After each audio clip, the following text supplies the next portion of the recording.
Hey everyone, welcome back to another edition of Sports Speak. I'm Eddie Kalegi. Tim Moore could not be here today. He wasn't feeling well. Hopefully he'll be feeling better and back at it next week. We got Rahill Jaiswal here today. Got a lot to do today. We'll be breaking down the Lakers winning the championship and where this puts LeBron legacy-wise, ALCS, NLCS in full swing. The Jets choosing to get rid of Le'Veon Bell before at Coach Adam Gase. We'll talk about that. Our weekly picks. And then at the end, Rahill will go and Tommy Coughlin from the Major League Wiffle Ball will join us to preview their postseason. But Rahill's here. Let's just jump right into it with the NBA. LeBron James now, 4 titles, 3 different teams. The Heat put up a pretty good fight, maybe a little better than people expected. They took it to a 6th game, but in the end, the Lakers prevailed in dominating fashion in Game 6. LeBron got another Finals MVP. Rahill, where does this put him now legacy-wise amongst the greats? He's not great. He's not better than Michael Jordan yet. I still think he needs one more. Because I understand where everyone's coming from, but again, Jordan 6-0 in the finals. But a lot of people, I also like to look at what era you're playing in. I just feel like if you swap the eras, LeBron would not be able to play with the bad boy Pistons or the Utah Jazz against the Jazz. But I feel like Jordan would tear up this era right now with how with how soft it is. But I mean. I think he needs one more. I think if he gets it to 5, then the championship argument kind of becomes mitigated because it's such a small difference. And with the amount of times he's been there, I think you consider him the greatest, but not yet. I think right for now, Jordan's on top. I do agree with you, but I find it hard just in general to compare the two of them because you mentioned the different eras and you mentioned like the bad boy Pistons, but Michael Jordan was brought up in that era to be more of a tougher basketball player. Like, I don't know if he would have had, as much of that audacity charging down the paint if he had been a player in the 2000s. I think he would have embodied a lot of what LeBron has right now, which is why I find them very even. But I do agree. I do give Michael Jordan still the edge. I think 6 championships over 4. And if you compare that with all of LeBron's finals losses as well, because he's been there quite a few times and has not had success on quite a few occasions. So nonetheless, this is a big championship for the Lakers and for Frank Vogel. Of course, they were winning it in honor of Kobe Bryant. Couldn't get it done in the Black Mamba uniforms, but they battled back the next night. Let's turn it over to the Miami Heat because nobody expected them to go this far and to even make it a series with the Lakers. And the fact they took it to 6 games, Jimmy Butler was strong. And remember, Bam Adebayo and Goran Dragic, their second and third best players, were hurt for most of the series. So Jimmy Butler really cemented himself as a star here in the NBA. And do you think this Heat team with Spoelstra as the coach and this young mix of players is going to be a force to be reckoned with in the East for years to come? Absolutely. I mean, you look at them, they have everything what you want in a team. They're young, they have the determination, they have the grit, and they have that attitude that, we don't care what anyone thinks. We're going to do, we think we're capable of winning the championship. And, obviously the bubble helped them, but you can't deny, you see the teams they beat. I mean, they beat the number 1 seeded Milwaukee Bucks. Then they get past the Celtics, who had a fully healthy Kemba Walker. They had a good Jason Tatum. And then NBA Finals, without their 2 best players for most of the series, they push it to 6 games. Jimmy Butler maybe plays 2 of the greatest single game finals game, 2 of the greatest single games in a finals history with the amount of, and you just see, I mean, they've got that attitude, like we're going to do what it takes to win. And I don't think they need to make as many moves in the offseason. I think this is good for the young core. Now, whether or not they want to, I don't know, maybe bring in someone more physical, I'm not sure, but I don't really think they need to do anything this offseason except just run it back. Because I think with this rate, I think they still probably could get back to the NBA Finals again. Certainly. So focusing now on free agency because it's coming fast and everything, but the main thing right now is just the amount of coach openings. You think about it, 5 of the teams with the 10 best records in the NBA fired their coaches at the end of the season. So there's a lot of changing. Of course, the big news, Doc Rivers to the Sixers. We talked about that on the last show. But how about Ty Lue to the Clippers? What do you make of this move, Rahill? Well, I think it's a move they're comfortable making because remember, Ty Lue was the assistant coach. So he's well aware of the system, of the players, what goes on. So he's, it's not going to be, I don't think it's going to be a whole reinvention of the wheel kind of system. They're not bringing a fresh new coach. Now, it is going to be interesting to see what they do if they decide to break it off and maybe trade some pieces away. I know some people have been saying they might trade Patrick Beverley, or I don't know, I don't know if they shop Paul George, but I don't think you can after how many picks you gave up for him. But the season coming up is probably going to be Kawhi's probably going to be the most pressure he ever has been, especially after, some people consider him better than LeBron, and then to blow the 3-1 lead. So this will be a very important season for him. But as far as the coaching, Ty Lue, I think he deserves to be a head coach. He did win it in 2016 with the Cavs. But again, it's a move I think the Clippers felt comfortable with. They want to stay kind of – I think they know that they're even though they didn't get where they want to be, they're still in contention. And, they don't really want to reinvent the wheel just yet. So just make the assistant coach the head coach. My one concern is that when Ty Lue was the coach of the Cavs, LeBron James was really orchestrating the show there. And you saw once LeBron was gone, we knew that team was going to struggle, but they still had some decent pieces. And I mean, Ty Lue did not do a good job there at the very end after LeBron had left for the Lakers and he ultimately got fired and then became an assistant coach here with the Clippers. But I mean, I feel like he's matured as a coach and now 4 years down the line. But if it's a similar situation, Kawhi Leonard is not taking on that same leadership that LeBron James is. Just you know their personalities. So That's my one concern. But I think overall it's a move that had to be made. Doc Rivers had been there for so long, and just the fans are not happy. Everybody was just shaping it up that the Lakers and Clippers were going to match up in the conference finals, and the fact that they have that 3-1 lead and then blow it to a Denver Nuggets team that nobody considered to be a factor, it had to be made. But talking about blown leads, let's shift it over to baseball now, where I'm telling you, if 2020, if it all culminates with the Rays blowing a 3-0 lead against the Astros, I'm going to be very, very frustrated. But Astros are halfway back. Carlos Correa, a walk-off homer in Game 5 to get it to 3-2. The Rays started an opener in John Curtis. It didn't work because first pitch of the game, George Springer hit off the Western Metal Building. So what do we make of this Tampa Bay Rays team right now? This is the first adversity they've really had to deal with. I know they dropped those 2 games against the Yankees, but they powered through that. But now up 3-0, you give 2 back. How much concern do you have right now if you're Kevin Cash or one of those Rays players? If you're Kevin, I wouldn't be super concerned just yet because you do have Blake Snell taking the mound tonight. I think they just started playing right now, so you always got to back your starters in that aspect. So you get one good game from Blake Snell and you're in the World Series. But the last thing you want to do with we can say all the things about the Houston Astros. We can talk about how, but they have, even without the sign sling, they have been to this moment. Remember, this is their fourth straight championship series, and the last thing you want to do with a team like that is give them any sort of life. And that's exactly what they've done now. The Astros have done, have kind of embraced that villain role of the MLB. And I think that's probably what's driving their play right now. Correa, all in all, I don't like him. I've called him a clown before, but he's playing well right now. And I think that's just because they're running off of fumes and motivation. Now, I still trust the Rays to close out the series just because I feel like this is probably the best year they're going to have at it. I feel like in a full 162, I think the Yankees will probably still win the division just because of how hot they get toward, kind of mid-season. Even last year at the beginning of the season, the Rays had the lead in the division. But I'd still trust Tampa, and I think they do go to the World Series. And I picked them to be there, but I picked the Dodgers. But the Dodgers down to 3-1 right now. They're in a massive hole. Yeah, let's talk about that. When I did my baseball preview on here with Tim and Zoe back in July, I got 2 things possibly right. One was I had a lot of things wrong, but I said that Shane Bieber was going to be a contender for the AL Cy Young, and that worked out. And the other thing, I said the Braves were going to win the World Series, and I had them beating the Dodgers in the NLCS. And to respond in the way they did last night after that was an embarrassment in Game 3. And, it gave flashbacks to these Braves players to last year, Game 5 in the NLDS against the Cardinals. You're down 11-0 in the first inning, but to come back and put 10 up against Clayton Kershaw and the Dodgers to make it 1 win away from the World Series, I mean, that's huge for this team.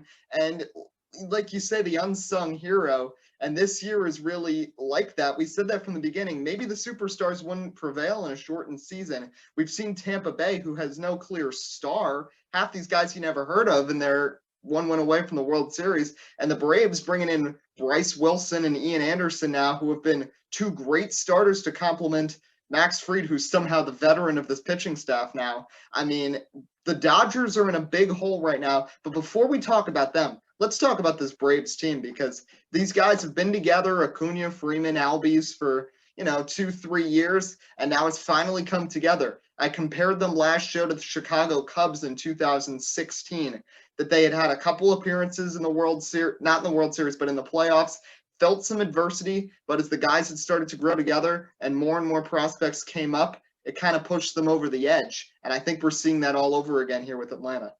100%. And I feel like Game 5 last year against the Cardinals was the perfect kind of humbling experience they needed, because it's not like they lost. They got smacked. They gave 10 runs in the first inning. And after that Game 3, you're thinking like, here it goes again. Dodgers finally found their offense. They've got all the momentum. You probably think they're probably going to win Game 4, and then all of a sudden, next thing you know, the Braves have probably blown it. But they really showed how cool and calm they are to reset and win Game 4 last night. And now they have a chance at going to the World Series. And I'm telling you, it'd be an incredible just to see the big teams not kind of make it, if you get what I'm saying, kind of, to not see maybe the Dodgers in the World Series or not see the Astros in the World Series. And, I know a lot of people want the rematch, but I'd love to see a Rays Braves World Series, because it's just something that is probably not going to happen again for a while. Because you think in a 162, a team like Houston or maybe the Yankees or maybe the Dodgers will probably be back there in the World Series. And, if you're the major leagues, though, you are hoping that there's the Dodgers and Astros. Not 100%. Not just the history, but also now you've finally got fans in the ballpark. And I'm sorry to say it, sorry to any of the Rays fans that somehow watch this show, but the Tampa Bay Rays are not bringing that many people to Arlington to watch a baseball game. No, they're not. And neither are the Braves. Braves maybe, but not as much as the Dodgers, obviously. Yeah, and then Houston is literally in the States. So, and then, of course, just add all the history, especially even from this season with everything with Joe Kelly. But regardless, it's shaping up right now. The Braves and Rays, as we're recording this, don't know exactly when this is going to be up, but at this point, 6 o'clock on Friday, they're both one win away from the World Series. One more thing I just want to say, these playoffs are moving so fast because there's not the travel days. Like, when I was thinking about it, usually at this point, October 15th, 16th would be right when the championship series would be kicking off this weekend typically. And now it's just, it's just with this system. I kind of like it in a way that the playoffs are moving quickly and there's not as many just like random off days thrown in. Of course, that's because of no travel, but I kind of like this. Yeah, that's what makes this so interesting, because that was my one concern with the Yankees. Oh, they got to play 5 straight days. Now all of a sudden you can't lean on the bullpen as much as you normally do, because you can't throw your whole load out there in Game 1 and 2, and all of a sudden you got nothing left for Game 3 and 4. But that's what makes this so interesting, and that's what really tests the skills of a manager, about managing your bullpen smart, managing your roster smartly. How are you gonna make sure everyone gets enough rest so they have their good stuff for when it really counts? And that's what I like about it so much. It really shows how smart you have to be as a manager to manage your team and know when you need to switch it up. So let's talk football now. And the Jets made some headlines. I believe it was Tuesday. Yep. And it was a little surprising. There was always rumors that Le'Veon Bell's a pretty outspoken guy. We know how he sat out an entire season with the Steelers. He comes to the Jets. Everyone was all excited, and he never had a 100-yard game. He was averaging like 30 yards a game. There was nothing flashy happened with Le'Veon Bell in his year there. And we know the Jets have a lot of problems. You got Sam Darnold seeing ghosts. You have Adam Gase not knowing what he's seeing on the field.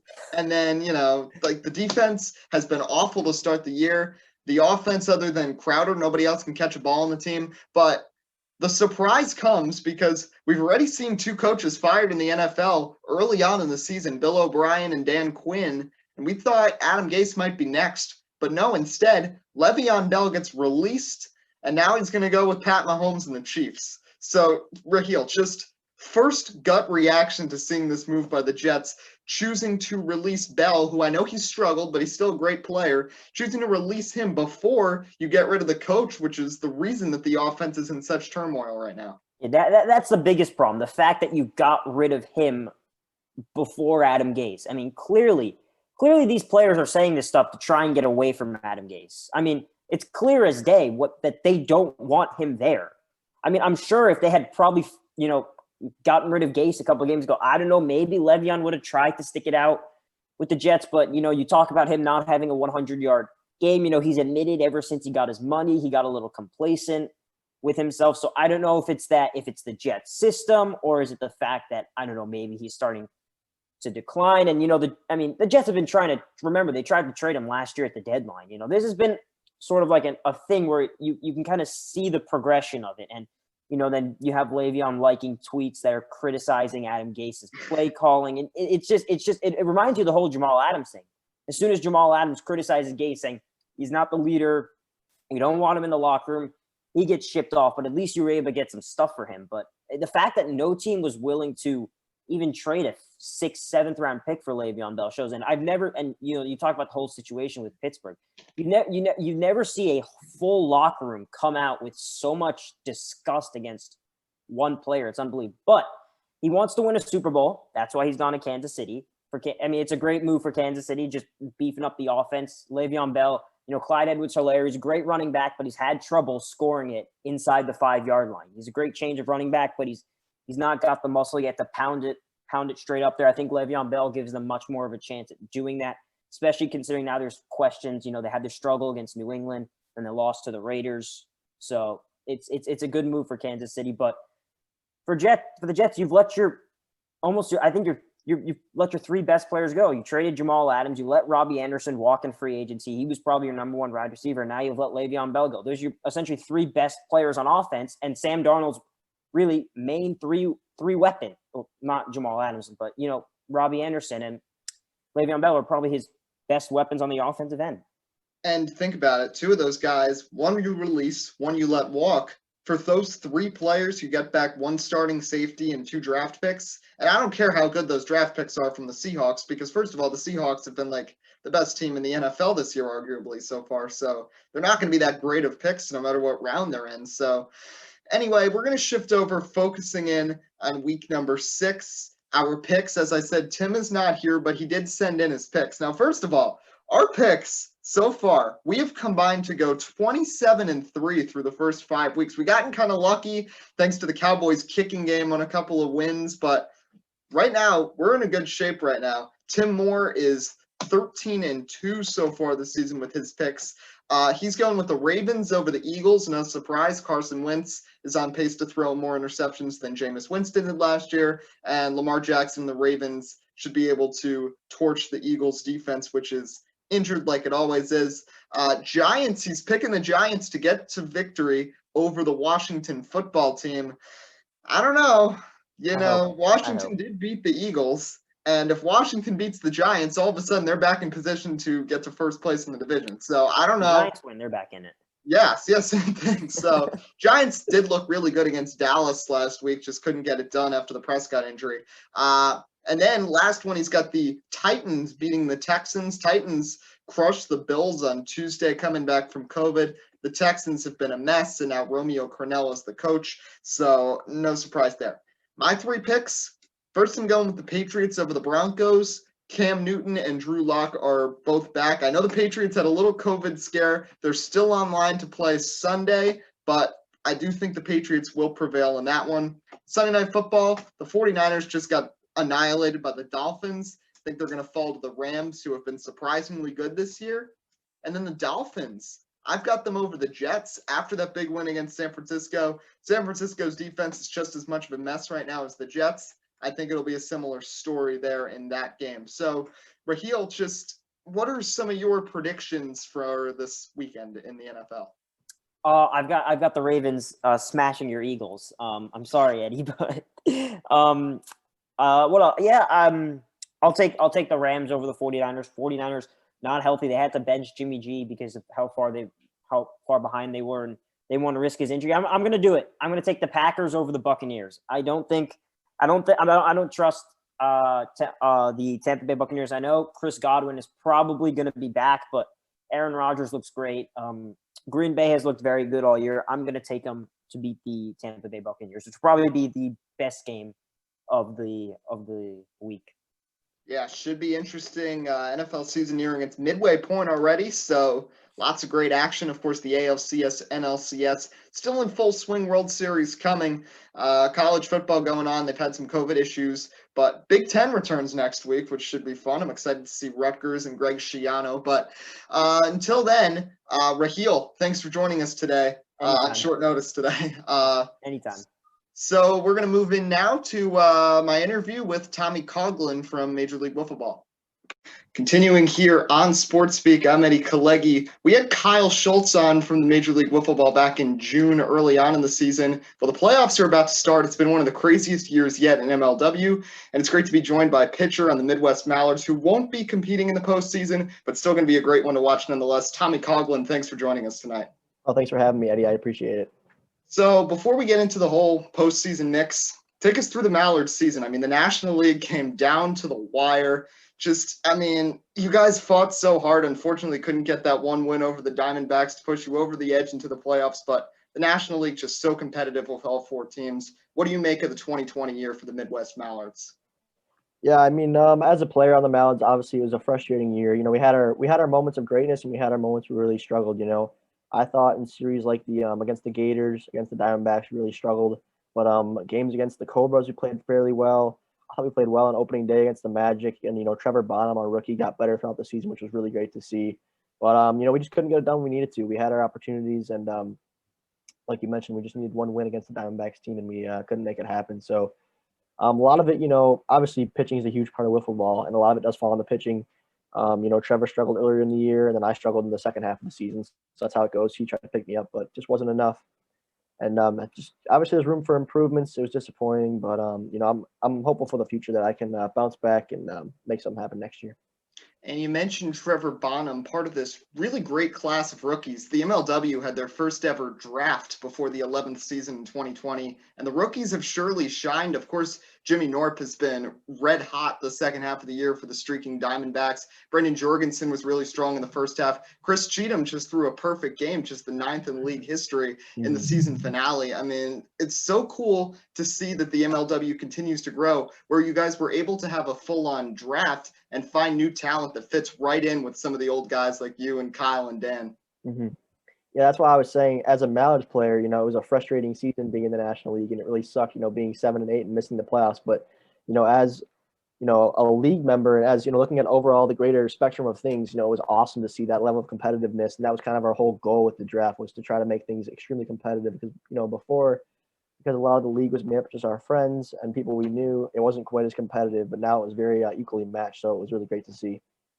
So I never asked Kyle about this the first time. Hey, we got that. What up, Ed? Yeah, Noah. Okay. So when we had Kyle on, we never really talked about the Meadows itself and the process of moving from Colts Field to the Meadows in 2018. So I kind of wanted to ask you, how did it go? Because, of course, this is a big change from just playing in the backyard to this fancy field with the big walls in the back. Just take us through that whole process. Yeah, that was definitely like a huge, turning point for the Wiffle Ball League. And I wish I knew the name of the Wiffle Ball League that kind of inspired us to do that, because we were not the first ones to make a field at a park like that. Like I said, I really wish I could give them a shout out, but we actually saw another Wiffle Ball League on either YouTube or Instagram playing at a park, and I think Kyle reached out just via DM and said, "Hey, how'd you guys make that happen?" And they said, "Oh, we talked to the park managers and stuff." So we kind of formulated our own plan, and Kyle actually picked out, looking at the park, on the Google Maps, picked out and said, "Hey, I see a big empty field here. This is where we should target." And I said, "Okay, cool. Sounds good to me." So we went and looked at the land, saw a lot of open space, and then we just sent an email to the park manager at the time and said, "Hey, this is what we do. Here's our links to our videos and our platforms. This is what we want to do. We have a plan." And kind of the catchy thing was there that we wanted to make sure that it was available to the public to use when we weren't using it, so that way it wasn't just us using their land with nothing in return for them. So that was kind of our proposal to them. We met with the executives over the holiday of 2017 to 2018, and the meeting went well, and they didn't have any issues with it. So then from there in April, we got it starting to build. So shifting gears now towards the league as a whole, as it's continuing to grow. The one thing that happened this year that I didn't know if you guys were going to make it back in SportsCenter top 10 after the big catch by Purock, but end of the year, Drew Davis, and I'd argue that catch wasn't even his best of that inning that made it onto SportsCenter top 10. But you guys got number 10 in the slot yet again. I mean, that's really a pinnacle. You guys have grown so much. I mean, connecting with BL 101, of course, the sponsors you guys have, but getting to share your platform on ESPN itself, I mean, yet again, after the first time 2 years later, is just a great moment for the league as a whole. Yeah, absolutely. I was super happy for Drew too as well. And we always talk about plays that like when they happen at first, like, oh, that's gonna make it on Sports Run, this is gonna make it on Bleacher Report, this is gonna do this is gonna do that. But then when it actually comes true, and you're sitting at home and you're watching your TV and you see, a clip that you witnessed live in person, it's really unbelievable and it's hard to describe, but it's very cool, especially, it's hard to appreciate it too, because I'm a little older now, I'm 21, but thinking back to when we were 10 and first starting the league, and we were like, oh my God, it'd be so cool to be on TV one day. And then to see it actually happen is really special for that reason right there. So let's talk playoffs now. 6 teams are in it. You guys and the Cobras are out, but this might be the playoffs that I'm most excited about because, you still have the two greats, the Wildcats and the Eagles. Somehow or other, they still won the 2 leagues. But you've got these young up-and-coming teams like the Metro Magic, the Downtown Diamondbacks, who are going to be so competitive. And then, of course, you got the defending champion Predators and the Gators, who have come out of nowhere, completely stunned Drew Davis and made the playoffs. And now you got 6 teams ready to battle it out. What should we look for heading into the postseason from some of these teams? Yeah, a lot. And like I said, before I get into, what I think is going to happen and what to look for, I think I kind of have 3 roles in the league. I'm a player, and then I'm kind of, a league, founder, owner, and then I'm also just a fan of the league. And as a fan, as you said, this is the coolest year yet because of just how competitive it is, and it came right down to the wire in the regular season. Now we're, we're ready for the best postseason ever. So things to look out for, I think, is in the National League at least, is number one, can the Diamondbacks stay hot? They've played their best wiffle ball as of late. They've won, I think, 6 in a row. So can this team stay hot and take down the Gators? I think is a big question a lot of us have. And then over to the American League, the Magic raised questions to me because, Jack Agner, he always gets his boys hyped up for these big games. But I'm also super intrigued by the Wildcats team as well. Sailor and Kyle have been a dynamic duo all year. So I'd say the Wildcats are kind of my front runner right now. Yeah, and the Wildcats too. I mean, think about it. Their roster with Schultz, Purock, and Kelly won a World Series just 2 years ago, and now you bring in someone like Sailor. I know the American League is more competitive this year than it was 2 years ago, but that's still a great roster to have together. And then the National League, the Eagles, they always just find a way, and Daniel Schultz has to carry that team a lot. They made some nice moves right before the last series. They brought in Lucier, but they're a team that just always just chips away, and they have a lot more experience in the postseason than the Diamondbacks and Gators. Maybe we'll see an upset, maybe not, but definitely a lot of intrigue heading into the postseason. Tommy, it's been great having you on today. Thanks for joining us tonight, and best of luck to the MLW going forwards. Yeah, thanks, Eddie. Thanks for having me on once again. All right, that'll wrap up today's show for Tommy and then for Rahill Jaiswal earlier. I'm Eddie Kalegi. We'll see you next time on Sports Speak.